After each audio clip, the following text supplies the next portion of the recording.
Of course not. Wait a minute. It wasn't even money. Now I remember. He wanted to build a fence 10 inches on my property. Imagine how ridiculous to lose a good friend over this. There are times I really miss him. I do.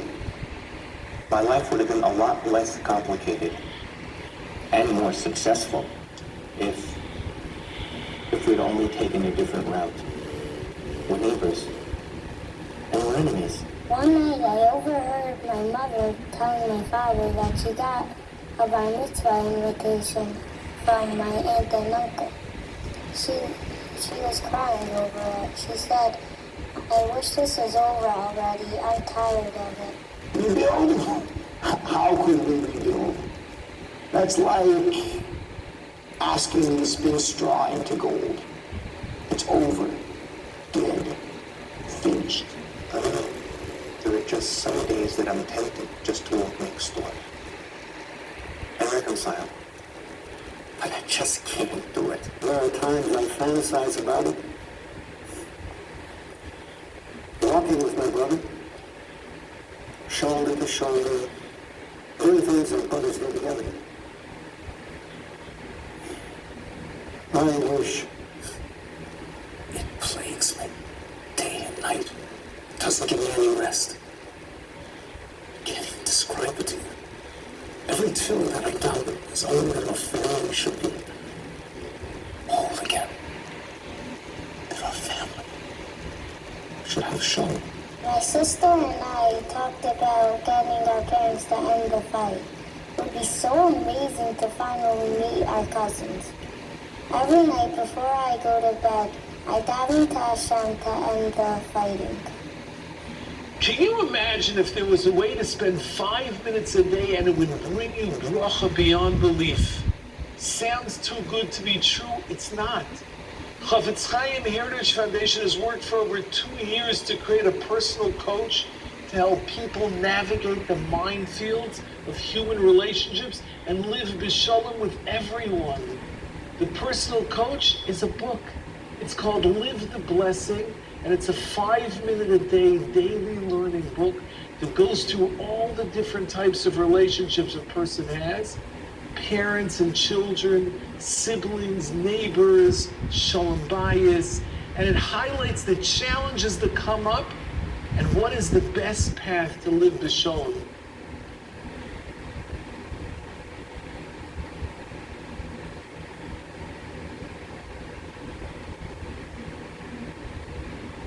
We all know that the Avodah in the days of Ben Amitzarim, the days of the 9 days, Chazal taught us that these days are days where, on one hand, we're mechuyev, we're obligated to work on inyanim of the Adam Lachaveroi, and at the same time, we also have a siyata d'shmaya to work on these inyanim. There's no chiyuv, there's no obligation in the Torah that doesn't come with the necessary siyata d'shmaya, with the necessary support, with the necessary help from Shemayim, from B'Jabrichu. In the last few months, because of the unusual situation, we've been afforded, all of us, an opportunity to acquire a tool, a midah, that's so critical for our Avodas Hashem, for our growth, for our day-to-day living, for the chinuch of our children, and for living like today's topic is, living a life of shalom, a life of peace with the world around us, and a life of peace with ourselves, a life of peace with our spouses, a life of peace with our children, a life of peace with HaKadosh Baruch Hu. I'm referring to the midah of savlanus. If there's any midah which was critically needed in the last few months of all types of forms of quarantine, where all of us were placed at home for endless amounts of time with our spouses, with our children, with our families, along with all the benefits that came with it, there were certainly times where we all needed to exercise tremendous patience And the midah of savlanos, which we were forced to acquire during these trying months, is something that we want to take with us as we go further in life, and not have it as a passing phenomenon that when we had no choice, we utilized it, but then it dissipated. The midah of savlanos, the midah of patience, is something that we need in our everyday lives, of ben adam l'chaveroi, whether we're stuck in a traffic jam, having patience, whether we're at a checkout counter and the person in front of us is taking a drop too longer for our fancy. Maybe they're cramping our schedule.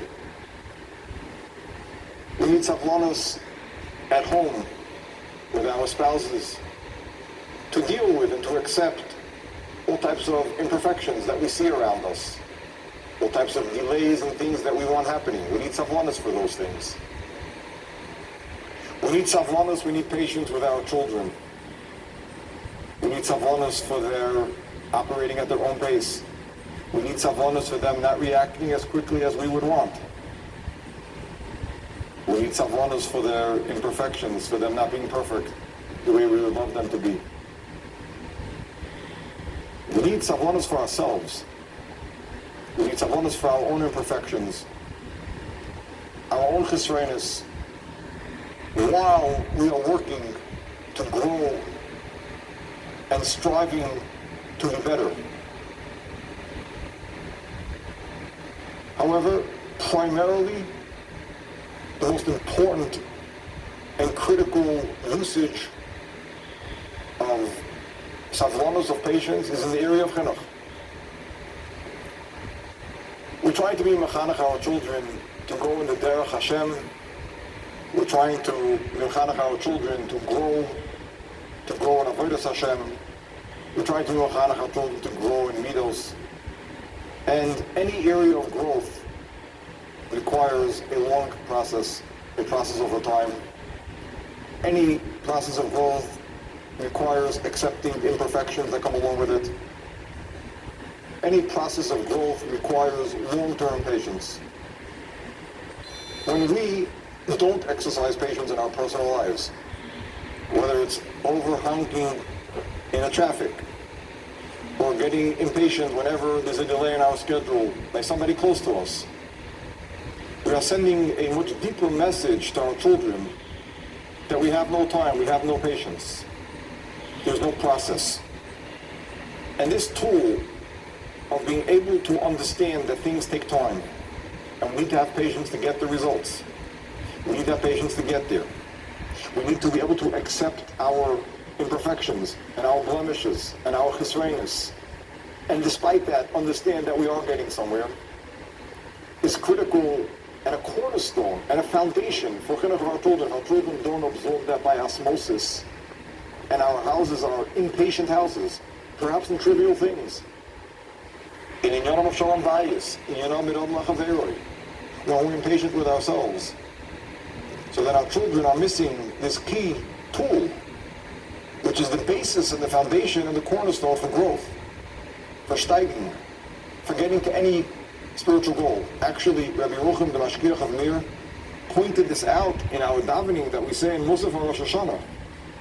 There's an incredible lashon over there that we should pay attention to. We say in the Zechronos on Rosh Hashanah, Ashrei ish shelo yishkocheka.